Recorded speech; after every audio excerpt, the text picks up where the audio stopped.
Une personne sans référence, un bon matin devient une légende. Namesana nangate koyebanae. Les courtes prières en public et les résultats sont magnifiques. C'est qu'elle est nanga koumenana aussi. Il m'appelait, je le sais.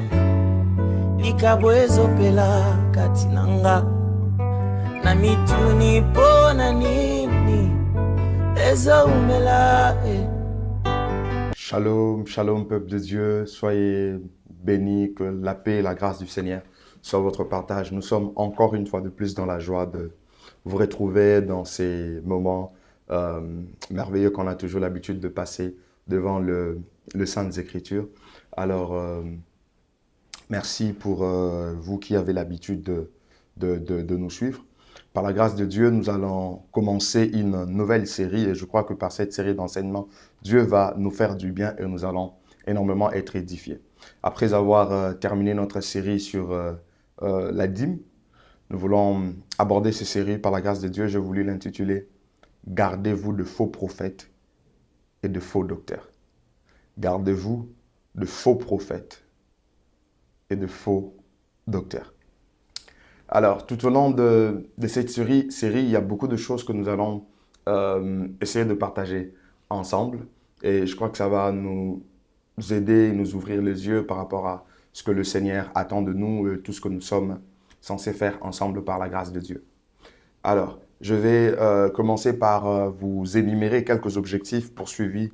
Pourquoi parler de ces messages? Pourquoi aborder en quelque sorte ces messages sur gardez-vous de faux prophètes et de faux docteurs. Premièrement, en fait, tout au long de ces messages, l'objectif serait d'attirer notre attention sur l'existence de faux prophètes, sur l'existence de faux docteurs en ces temps de la fin. C'est-à-dire, nous voulons simplement susciter votre attention. Nous voulons simplement vous éveiller sur l'existence de ces faux prophètes, sur l'existence de ces faux docteurs. Mais en deuxième lieu, nous voulons en quelque sorte vous mettre en garde contre le travail de ces faux. C'est-à-dire le travail que le faux prophète, le travail que le faux docteur sont en train de réaliser en ces temps, en cette période. Nous voulons tout simplement vous mettre en garde par rapport à cela. Mais aussi, nous voulons par la grâce de Dieu partager ensemble avec nous tous le piste ou les choses qui peuvent nous permettre sur le plan biblique d'identifier ceux qui sont faux et ceux qui sont de vrais. Donc, c'est-à-dire comment pourrions-nous arriver à détecter le faux prophète? Comment pourrions-nous arriver à détecter le faux docteur? Parce qu'il est très important d'être capable de faire cette nuance à chaque fois, mais tout en s'appuyant sur le Saintes Écritures et en s'appuyant sur la conviction du Saint-Esprit. Mais au-delà de ça, toujours en termes d'objectifs, nous voulons également partager avec vous des choses ou des stratégies qui pourront nous permettre de faire face ou de nous empêcher de tomber sous l'influence de ces faux serviteurs. Donc, en quelque sorte, c'est pour permettre à l'Église de ne pas tomber sous l'influence de faux prophètes, tomber sous l'influence de faux docteurs. Parce que lorsque nous arrivons à identifier, lorsque nous avons ces habilités, cette possibilité de les identifier correctement, on a déjà une position qui nous permet de pouvoir éviter leur influence. C'est pour ces raisons, c'est pour ces objectifs que nous sommes en train de vous apporter ces messages par la grâce de Dieu. Alors, comme je l'ai dit, gardez-vous de faux prophètes et de faux docteurs. Je ne commencerai pas directement par parler de faux prophètes ou par parler de faux docteurs. Je me dis, la meilleure des choses serait que nous puissions d'abord voir, à la lumière des Saintes Écritures, qui est un prophète et qui est un docteur. C'est tout ce que nous allons faire tout au long de cette vidéo. Échanger avec vous sur ce que c'est un prophète et ce que c'est un docteur. Nous allons parler de ces personnes et nous allons en quelque sorte montrer la nécessité de ces ministères en ces temps de la fin, la nécessité de ces ministères au sein de l'Église. Ce n'est qu'à la prochaine vidéo que je commencerai à aborder en long et en large le faux. Je me dis, avant de pouvoir aborder le faux, il faudrait apprendre à connaître le vrai. Alors, pour vous qui êtes en train de nous suivre, si vous avez votre Bible, je vous prierai déjà de l'ouvrir. Si vous êtes ami de la nouvelle technologie, là, je vous demanderai d'allumer votre Bible. Commençons par le ministère d'un prophète. Qui est un prophète?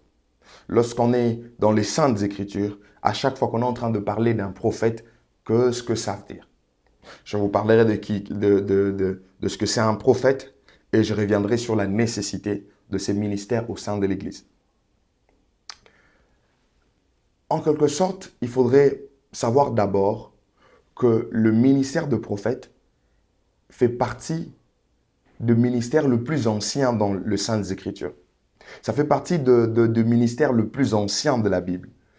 C'est déjà à partir de Genèse qu'on a commencé à aborder cet aspect, cette histoire de prophète. Donc, lorsque vous lisez les Saintes Écritures de Genèse, Apocalypse, vous allez voir qu'on parle souvent de prophètes. Alors, lorsque je dis que c'est depuis Genèse qu'on est déjà en train de parler de prophètes, j'aimerais nous permettre d'avoir cette illustration. Vous pouvez aller avec moi dans Genèse chapitre 20, le verset 7. La Bible dit ceci. Maintenant, rends la femme de cet homme, car il est prophète. Il priera pour toi et tu vivras. Mais si tu ne les rends pas, sache que tu mourras, toi et tout ce qui t'appartient. En fait, ici, c'est l'Éternel qui est en train de parler. C'est Dieu qui est en train de parler. Il est en train de s'adresser à qui? Il est en train de s'adresser à Abimelech. Au moment où Abraham avait séjourné pendant quelque temps à Guérira. Et cet homme était au point de vouloir toucher ou prendre la femme d'Abraham. C'est comme ça que Dieu s'est adressé à cet homme, je crois, dans un songe. Il lui a parlé clairement pour dire « Rends la femme de cet homme, car il est prophète. » Donc, déjà, vous allez voir que dans Genèse, l'Éternel est en train de parler d'Abraham comme étant son prophète. Donc, cet office de prophète est vaste et cet office de prophète ne date pas d'aujourd'hui. C'est depuis très longtemps dans les Saintes Écritures.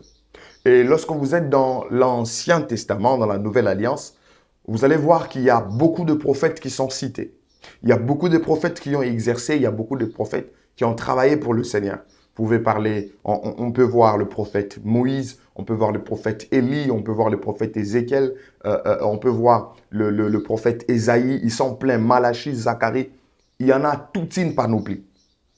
Mais pour nous permettre d'avoir une compréhension beaucoup plus exacte ou approfondie sur ce que c'est un prophète, j'aimerais que nous puissions voir ce que c'est un prophète dans l'Ancien Testament, ce que c'est un prophète à la lumière du Nouveau Testament, et on va dégager une définition qui sera commune ou une définition qui sera générale. Lorsque vous êtes dans l'Ancien Testament ou lorsque vous êtes dans l'Ancienne Alliance, bien évidemment, lorsque vous êtes chez les Hébreux, qu'est-ce qui se passe lorsqu'on est en train de parler d'un prophète? Lorsqu'on parle d'un prophète chez les Hébreux, en quelque sorte, ce que nous devons savoir d'abord, c'est que chez les Hébreux, il n'y a pas un seul mot pour dire prophète. Il y a plusieurs mots pour dire prophète. Et le terme le plus utilisé, il y en a 3 pour dire prophète. Il y a le terme nabi, qui veut dire porte-parole. Il y a les termes roé ou raa, qui veut dire un voyant. Et il y a le terme rosen, qui est considéré comme un contemplateur en quelque sorte. Alors, pour pouvoir affirmer ça à partir des Saintes Écritures, je suis dans 1 Chronique, chapitre 29, verset 29. La Bible dit ceci. « Les actions du roi David, le premier et le dernier, sont écrites dans les livres de Samuel, les voyants, dans les livres de Nathan, le prophète, et dans les livres de Gad, le prophète. » Dans ces passages de l'Écriture, on est en train de parler de 3 prophètes. On est en train de parler des 3 instruments de Dieu comme prophètes. Lorsqu'on dit, on précise là où les actions du roi David sont écrites dans les différents livres. On parle du livre de Samuel le voyant, livre de Nathan le prophète, livre de Gad le prophète. Mais on parle pratiquement d'un même ministère, on parle d'un seul office, mais en hébreu, on n'a pas employé le même terme pour en parler. Lorsqu'on est en train de dire dans les livres de Samuel les voyants, le terme utilisé, selon que le commentateur de la Bible nous le confirme, le terme utilisé là-bas, c'est le terme ra, c'est le terme roé, pour parler d'un voyant. Et lorsqu'on est en train de parler dans les livres de Nathan, le prophète, lorsqu'on dit Nathan, le prophète, c'est tout simplement pour pouvoir dire que ce n'est pas un voyant, mais c'est plutôt un porte-parole. C'est plutôt un porte-parole. Et lorsque vous regardez pour Gad, on dit Gad le prophète. Le concept qui est là en hébreu, ce n'est plus Nabi porte-parole, mais c'est plutôt Rosen. Rosen qui donne le sens d'un contemplateur. Donc, on a ces trois concepts basiques qui peuvent nous permettre de cerner ce que c'est le prophète lorsque la Bible aborde cet aspect dans l'Ancien Testament ou chez les Hébreux. Donc, en soi, premièrement, nous voyons que le prophète est considéré comme étant un voyant. C'est lui qui voit de façon constante, c'est lui qui voit constamment en esprit, c'est-à-dire il peut être là, il voit dans le monde physique et il voit également dans le monde spirituel. Et c'est comme je l'ai dit, c'est ce qui est appliqué à Samuel. C'est comme ça que lorsque vous lisez le Saintes Écritures, vous allez voir que lorsqu'on parle de Samuel, plus tard je vais revenir sur ces textes, on confirme ce fait que Samuel était un voyant. Et lorsqu'on est en train de parler des nabis, nabi c'est tout simplement pour parler de porte-parole. Donc pour parler du porte-parole, c'est lui qui entend, qui écoute la parole de Dieu et qui la porte au peuple. Et lorsqu'on est en train de parler de Rosen, tel que je suis en train de le dire, en quelque sorte, c'est comme un contemplateur. C'est lui qui voit lorsque un certain nombre de conditions sont réunies. Il ne travaille pas forcément comme un voyant, il ne travaille pas forcément comme un porte-parole, mais il voit lorsqu'un certain nombre de conditions sont réunies. Ça peut même être proche ou ça peut même être assimilé au fait à un autre concept. En français, on parlerait par exemple d'un songeur. Et lorsque vous êtes dans l'hébreu, vous parlerez des kalam. Donc, c'est lui qui a par exemple l'habitude de voir lorsqu'il est dans un état de sommeil. C'est comme ça que lorsque vous lisez Deutéronome chapitre 13, verset 1, la Bible dit « S'il s'élève au milieu de toi un prophète ou un songeur qui t'annonce un signe ou un prodige. » Donc, un prophète ou un songeur. Donc, c'est-à-dire cette dimension est également reconnue. Donc, lorsqu'il est dans l'état de sommeil, c'est là qu'il voit. Donc, lorsque vous regardez ces trois concepts utilisés de façon générale dans l'Ancienne Alliance pour parler de prophètes, cela était intimement lié à la manière dont Dieu utilisait ces personnes. Donc, c'est-à-dire quelqu'un peut être prophète, mais tous les prophètes ne sont pas utilisés par Dieu de la même manière. Chaque prophète a un couloir, a une direction de l'exercice de ses fonctions. Ça, c'est très important parce que lorsque nous comprenons ça, vous allez comprendre qu'en soi, c'est toujours le même office, mais qui peuvent être manifestés par différents couloirs ou qui peuvent être manifestés par différents canaux que Dieu utilise. Toujours dans l'Ancienne Alliance, vous allez voir qu'il y a en quelque sorte comme de voies fondamentales par lesquelles Dieu a promis de passer pour parler aux prophètes. Quelles sont ces voies? Lisez avec moi, Nombre chapitre 12, le verset 6. La Bible dit ceci. Il dit, écoutez bien mes paroles, lorsqu'il y aura parmi vous un prophète, c'est dans une vision que moi, l'Éternel, je me révélerai à lui. C'est dans un songe que je lui parlerai. Il y a ces voies comme le vision et le songe par lesquels Dieu promet pour parler très souvent aux prophètes. Donc, vous comprenez, vous qui êtes en train de me suivre, que ce domaine de songe et de vision n'est pas un domaine à négliger. Pourquoi? Parce que ça fait partie de voies par lesquelles l'Éternel peut passer pour parler aux hommes. Et il insiste que même pour le prophète, il le fait de cette façon. Et dans l'Ancien Testament, dans l'Ancienne Alliance, il y a quelque chose de très important que nous devrions comprendre, c'est que le prophétique, les domaines de l'écoute de Dieu n'étaient pas accessibles à tous. C'était un domaine strictement réservé aux prophètes. C'était un domaine strictement réservé à ceux qui y avait l'appel au ministère de prophètes. C'est comme ça que dans l'Ancienne Alliance, ces prophètes pouvaient être considérés comme étant les gardiens du sacré. C'est-à-dire, à chaque fois que le peuple voulait désacraliser les choses de Dieu, désacraliser ce qui appartient à l'Éternel, détruire ce qui est consacré à Dieu, le prophète s'est levé parce qu'ils étaient des gardiens du sacré. Ils étaient en quelque sorte, comme un homme de Dieu a l'habitude de le dire, ils étaient en quelque sorte comme une sorte de conscience morale pour le peuple. Mais aussi, ils étaient comme une boussole pour le peuple. À chaque fois que le peuple voulait avoir une direction de Dieu, le peuple s'est référé au prophète. Ça, c'est la manière dont le ministère prophétique était en train de fonctionner et d'évoluer dans l'ancienne alliance. Mais il y a quelque chose de très important que nous devons savoir sur le résumé de la mission prophétique de l'ancienne alliance ou de l'ancien testament. Parce que lorsque nous sommes dans l'ancienne alliance, nous voyons déjà Dieu qui parle sur ce qu'il va faire dans la suite des temps. Lorsque vous lisez les livres de Joël, chapitre 2, verset 28 au verset 29, la Bible dit « Après cela, je répandrai mon esprit sur toute chair, vos fils et vos filles prophétiseront, vos vieillards auront de songes et vos jeunes gens des visions. Et même sur les serviteurs et sur les servantes, dans ces jours-là, je répandrai mon esprit. » Il dit dans le dernier, après cela, je répandrai mon esprit sur toute chair, vos fils et vos filles prophétiseront. Lorsqu'on dit vos fils et vos filles prophétiseront, on sous-entend qu'on les considère comme étant des nabis, des porte-paroles. Vos vieillards auront des songes. On est dans la dimension des rosaines, ceux qui sont en quelque sorte comme des contemplateurs, ceux qui sont parfois comme de songeurs.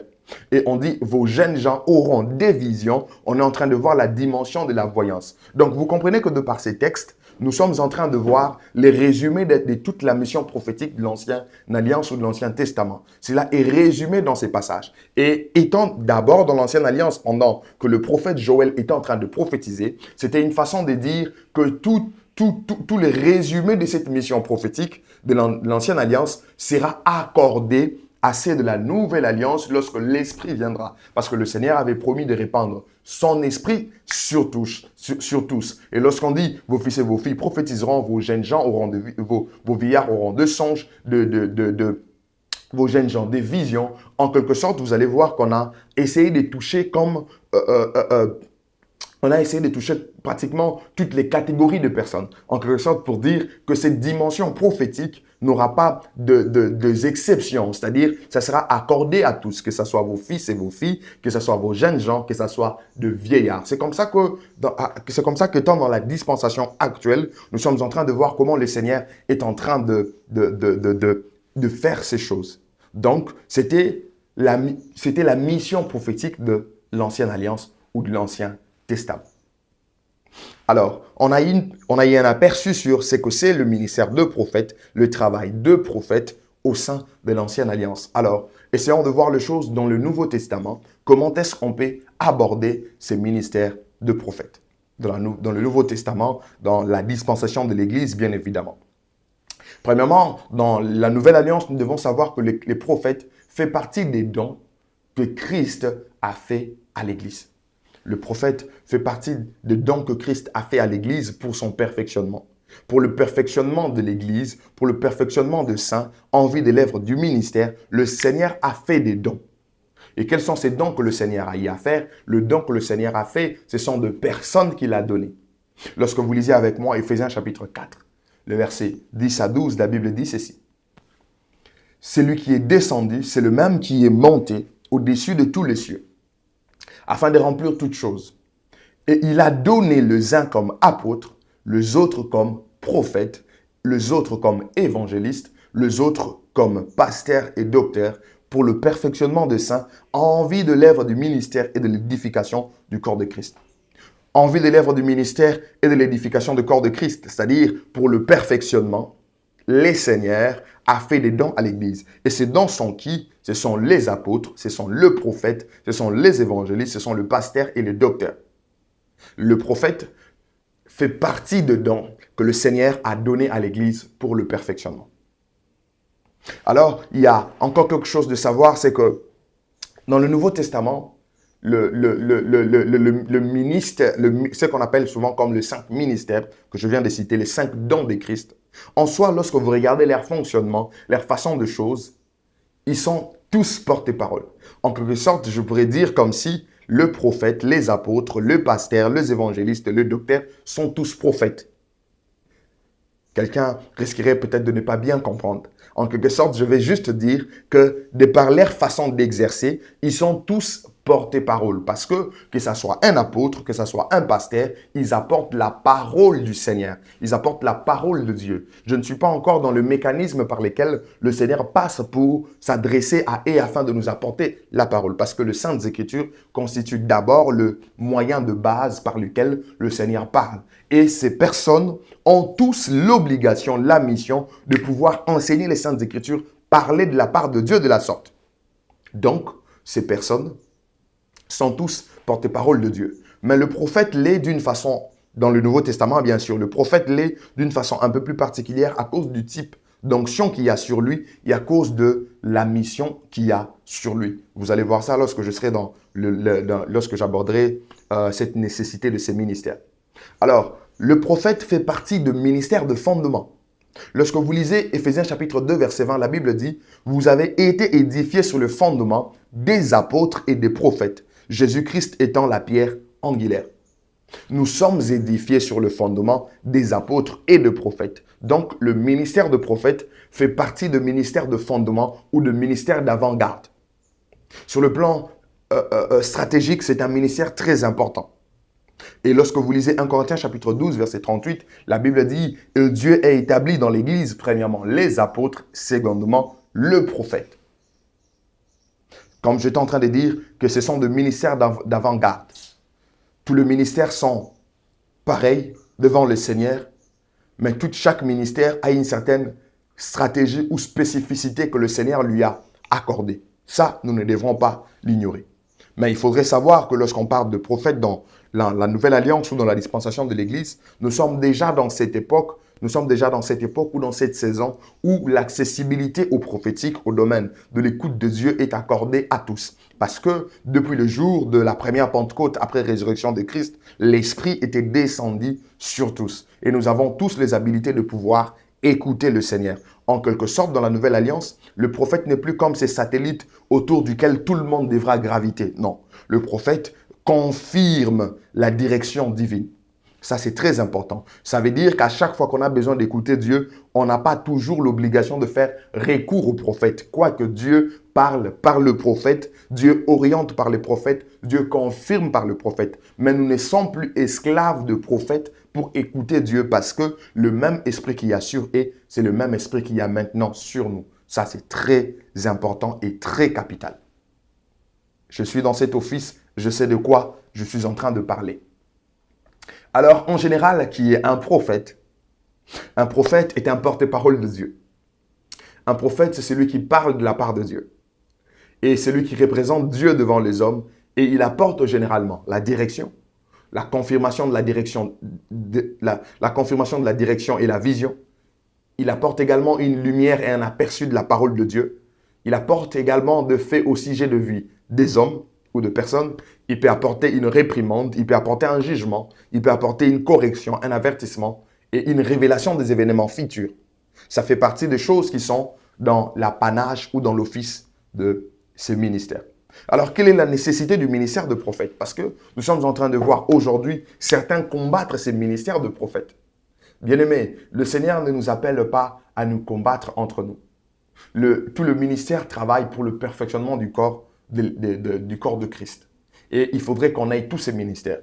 En quelque sorte, la nécessité du ministère prophétique au sein de l'Église à ce jour, à cause de l'onction qu'il y a sur cet office ou sur ces ministères, le prophète permet à l'Église d'être prophétique premièrement. C'est le plus grand rôle du prophète. C'est-à-dire, ils sont en quelque sorte comme en train de régir ces domaines qui est lié à l'écoute de Dieu. Ils impactent et ils influencent l'Église dans ces sens. C'est-à-dire que là où il y a un prophète, le peuple apprend tout ce qu'il faut sur l'écoute de Dieu et le peuple apprend à écouter Dieu. Le peuple n'apprendra pas seulement à aller à avoir de prophéties auprès du prophète, mais le peuple deviendra capable d'écouter Dieu lorsqu'il y a le prophète. Ça, c'est important. Le prophète prêche prophétiquement les Saintes Écritures. Il est parfois un réformateur. Dieu les utilise souvent pour initier de nouveaux mouvements. Ce sont des personnes qui sont très sensibles au mouvement de Dieu. Et c'est aussi un ministère d'avant-garde, tel que je vous l'ai dit. Alors, pour pouvoir achever, j'aimerais que nous puissions avoir également un aperçu sur le ministère de docteur. Nous nous sommes trop tardés sur le ministère de prophète. Il y avait beaucoup de choses à dire là-dessus. En ce qui concerne le ministère de docteur, nous devons savoir premièrement que c'est bien avant l'Église de Jésus-Christ qu'il y avait également cet office déjà en train de travailler. Parce que quand vous allez chez les Hébreux, vous allez voir qu'il y avait le docteur de la loi. C'est qu'il y avait le rôle d'enseigner la Torah. C'est comme ça que le Seigneur, lorsqu'il était encore sur terre, lorsque vous lisez Jean chapitre 3, verset 10, il y a quelqu'un qui était venu le voir. Et la personne qui était venue le voir, ici, c'était Nicodème. Jésus lui répondit, tu es docteur d'Israël et tu ne sais pas ces choses. Il était docteur d'Israël, il a enseigné la loi de Dieu. Donc, il existait déjà ces personnes qui enseignaient la loi de Dieu avant qu'il y ait l'Église de Jésus-Christ. Cela peut être confirmé dans Luc chapitre 14, le verset 3. La Bible dit, Jésus prit la parole et dit aux docteurs de la loi et aux pharisiens, est-il permis ou non de faire une guérison le jour de sabbat? Donc, c'est un ministère qui a commencé également avant l'Église de Jésus-Christ. Mais lorsque Christ a envoyé son esprit et a envoyé son esprit sur ses disciples et que cette nouvelle saison, cette dispensation de l'Église fut inaugurée, il y a eu cet office également de docteur, tel que je l'avais lu avec vous dans Éphésiens chapitre 4, verset 11. Vous avez vu là-bas qu'il a donné les uns comme apôtres, les autres comme prophètes, les autres comme évangélistes, les autres comme pasteurs et docteurs. Donc, le docteur ou l'enseignant, parce qu'on peut parler de docteur, on peut parler d'enseignant, fait partie des offices ou de dons que Christ a fait à l'Église pour son perfectionnement, comme le prophète aussi. Pour certains, lorsqu'on parle de cet office de docteur, d'autres disent que c'est la même chose quand on dit il a fait aux uns de pasteurs et de docteurs. Les autres disent que c'est un seul ministère. Les autres les séparent. Je ne suis pas dans ces conflits ou dans ces débats théologiques, mais je suis tout simplement en train d'aborder cet office de docteur. Alors, vous devez savoir que lorsqu'on parle de docteur, ici dans les Saintes Écritures, il n'est pas d'abord question de quelqu'un qui a une thèse de doctorat en théologie. Non, non. Il n'est pas question de quelqu'un qui a une thèse de doctorat en théologie. Mais il est plutôt question de quelqu'un qui a reçu une onction particulière venant de Dieu pour pouvoir enseigner le peuple du Seigneur. C'est en quelque sorte un spécialiste de l'enseignement. Tous peuvent enseigner, le prophète, le pasteur, le docteur, les évangélistes, tous peuvent enseigner, mais le docteur le fera dans une autre dimension. Pourquoi? Parce qu'il est appelé par le Seigneur pour instruire. Son enseignement implique l'exposition et l'explication des Écritures. Et la particularité de ce ministère de docteur, c'est qu'un docteur rend la compréhension des Saintes Écritures très limpide. Lorsqu'un docteur enseigne, un docteur de la parole enseigne, la personne qui en a reçu le mandat du Seigneur, lorsqu'il enseigne, il rend les Écritures simples à comprendre. Il permet à l'Église de croître dans la connaissance de Jésus-Christ. Ça, c'est très, très important. Donc, tel que je venais de le dire, qu'un docteur est un spécialiste de l'enseignement. C'est un passionné de l'enseignement. Il a reçu l'onction pour décortiquer les Saintes Écritures. Il a reçu cette onction pour décortiquer les Saintes Écritures afin de faciliter l'applicabilité dans la vie des croyants. C'est-à-dire, les Écritures ne nous sont pas données simplement pour lire et comprendre. Les Écritures nous sont données pour lire et comprendre, mais aussi pour les appliquer. Et l'enseignement du docteur facilite également l'applicabilité des Saintes Écritures. Ça, c'est très important. Et c'est un ministère fondamental pour la croissance de l'Église. Je n'ai jamais été d'accord avec des églises qui fonctionnent dans le sens où on ne voit qu'un seul ministère en train de travailler. Non, il faudrait que tout le ministère travaille afin que le peuple de Dieu puisse bénéficier de tout ce que le Seigneur a fait comme don. Alors, quelle est la nécessité de ces ministères de docteurs dans l'Église? Lorsqu'il y a ces ministères de docteurs, ces ministères doctoraux dans l'Église, la nécessité est telle que les enseignants ou le docteur aident l'Église à rester équilibrée dans la parole. lorsque l'Église a des enseignants, lorsque l'Église a des docteurs appelés par le Seigneur, appelés par Dieu pour cet office, l'Église sera équilibrée dans la parole de Dieu. Parce qu'il est une chose de lire la parole de Dieu, de la comprendre, mais il est encore une autre chose de pouvoir comprendre cette parole de façon équilibrée, parce que de Genèse à Apocalypse, il est question de la parole de Dieu, il est question de même chose que le Seigneur est en train de nous dire, et l'équilibre est important pour pouvoir avoir une compréhension globale. Ça, c'est très important. Et l'office, le travail des docteurs nous aide énormément dans ça. Lorsque nous avons le prophète, de par leur ministère, ils combattent les hérésies, ils combattent les préceptes, le précepte et les enseignements humains qui cherchent à infiltrer l'Église. C'est un ministère très important. Et le ministère de docteur permet aux chrétiens de s'enraciner et de se fonder en Christ. Tel que nous pouvons le voir dans Colossiens chapitre 2, le verset 7. Étant enracinés et fondés en lui, affermis par la foi d'après les instructions qui vous ont été données et abondés en action de grâce. Qu'est-ce qui leur a été donné? C'était des instructions. On peut dire des enseignements. C'est d'après ces enseignements, d'après ces instructions qu'ils ont été enracinés en Christ et qui sont affermis dans la foi. C'est très important. L'Église a besoin de ces ministères de prophètes. L'Église a besoin de ces ministères de docteurs. Ces ministères sont importants dans l'Église autant que les autres ministères sont importants. Là, avec vous, ce que nous venons de faire, c'était d'avoir un aperçu sur ce que c'est le ministère de prophète et ce que c'est le ministère des docteurs. Et on a vu également quelles sont les nécessités de ces ministères en cette période de l'Église, en cette dispensation dans laquelle nous nous retrouvons. Alors, par la grâce de Dieu, lorsqu'on va se voir pour la prochaine vidéo, qu'est-ce que nous allons faire? Nous allons commencer directement à étudier le faux prophète et étudier également le faux docteur. Je crois que le Seigneur nous fera du bien. N'hésitez pas de pouvoir partager ce que vous aviez reçu avec quelqu'un d'autre. Pour les autres qui nous suivront au niveau de YouTube, n'hésitez pas d'aimer la vidéo, n'hésitez pas également de partager aux autres. Et je crois que Dieu va nous faire du bien. Retrouvons-nous à la prochaine. Soyez bénis.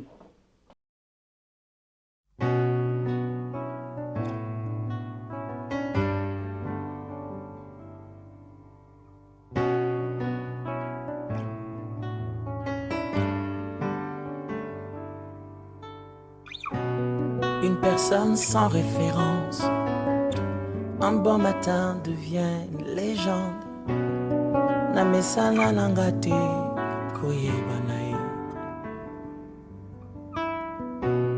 Les courtes prières en public et les résultats sont magnifiques. C'est qu'elle est nanga koumenana no. Il m'appelait, je le sais. Likabwezo pela katinanga na mituni pona nini